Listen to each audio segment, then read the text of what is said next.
The Prime Minister Kevin Rudd and the opposition leader Tony Abbott are set to square off in Parliament tomorrow when the government reintroduces its emissions trading scheme and the opposition announces its own direct action on carbon emissions. Now, the debate will be closely followed by climate change sceptics, including the former science advisor to Margaret Thatcher, Lord Christopher Monckton. He's in Australia on a month-long speaking tour and he joins us now. Lord Monckton, good morning. Thanks for joining us. Good morning, Virginia. So, as you know, both the government has been grappling with trying to get an emissions trading scheme through Parliament and the opposition is dealing with its own plan to try and reduce carbon in the environment.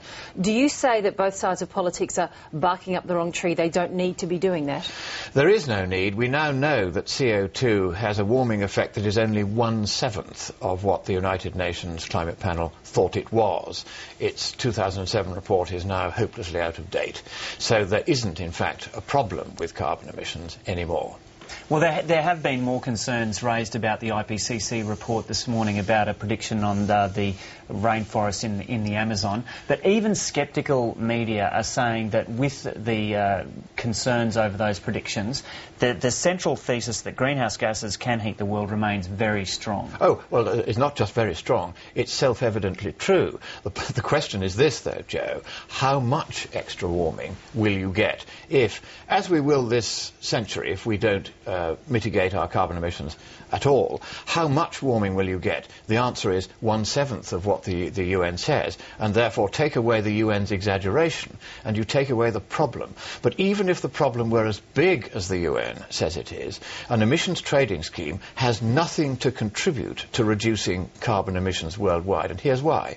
You either set your price of a tonne of carbon so low that it makes no difference to how much people emit, in which case you achieve nothing climatically, or you set it so high that you shut down your industries here, the business goes to countries like China where they're not going to have an emissions trading scheme, I can tell you that for free, and there the emissions per unit of production are higher than they are here, and paradoxically, therefore, you end up increasing the world's carbon emissions. So if you want to cut carbon emissions, which is unnecessary anyway, the ETS is exactly the wrong way to go about it. But looking at your view and a few others' views on climate change and your deep scepticism or rejection of it, Tony Abbott, as I understand it, won't be meeting with you while you're here. Well, I can't comment on that, obviously. But we know that he won't be. And Stephanie, and even Senator Barnaby Joyce, who's a well-known climate change sceptic, has described you as being from the fringes of this discussion and that your views aren't terribly helpful. So I wonder, who is your constituency?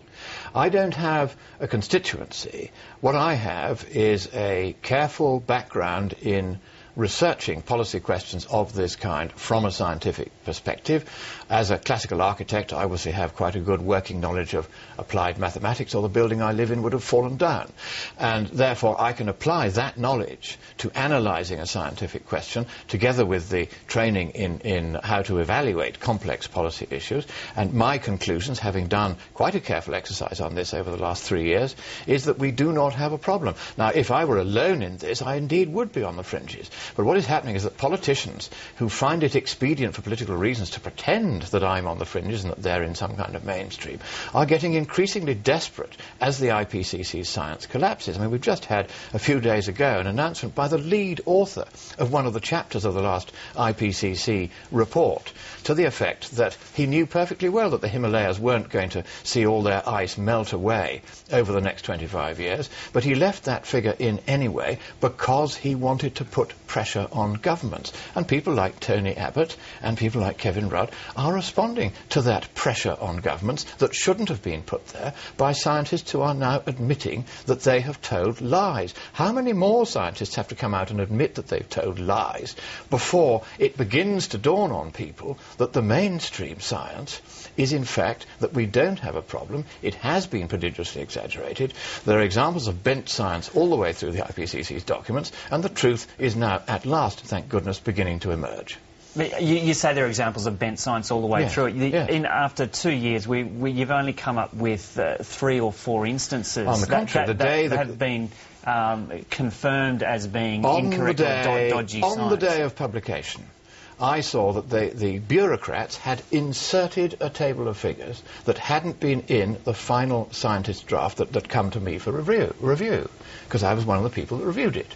And I looked at this document, was horrified to find that the table of figures they had inserted had multiplied by 10 the observed contribution to sea level rise of melting Antarctic and Greenland ice sheets over the last 40 years. So I wrote to the IPCC and said, this is wholly unacceptable. You will remove this table or you will correct it. They decided to relabel it, correct it, and very quietly repost it on their web without announcing even that they'd made the change. That's happened time and time and time again, and of course most of the mainstream media have never covered it. Lord Monckton, the prudent thing, it seems, in the eyes of most governments around the world is, notwithstanding the fact that climate change might be, by this degree or that degree, greater or lesser of a problem, is that if you have dwindling fossil fuels and you have pollution in the atmosphere, you've got a problem with water supply and water security, and you want to try and get rid of CO2 out of the atmosphere in as much as it might be harmful,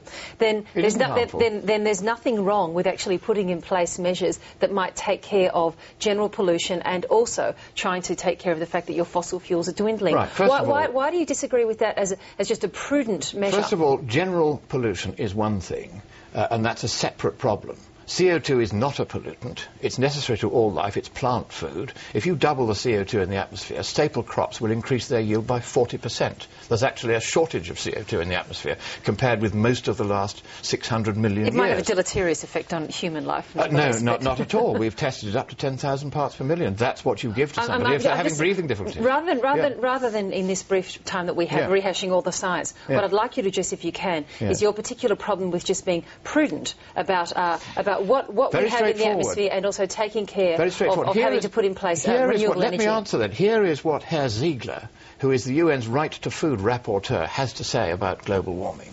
He says that when millions are dying of starvation, the diversion of food to biofuels as one of the precautions that has been advocated without anyone checking whether the precautions would do more harm than what you're trying to prevent, that's killed millions worldwide. He said the diversion of food to biofuels, and these are his words, not mine, is a crime against humanity. If you get the science wrong worldwide on a global scale by globalized groupthink, and you then get the policy wrong, then you end up killing people by the million, as we are doing now. And I, for one, do not like that. Just because they're black, just because they don't have a vote, just because they're far away in countries of which we know little, doesn't mean they're not our fellow creatures too. It is wholly unacceptable that politicians and banks and bureaucrats should conspire together with many in the media to make money out of exploiting the miseries of the poor. It is time that it stopped, and that's why I'm here to say so.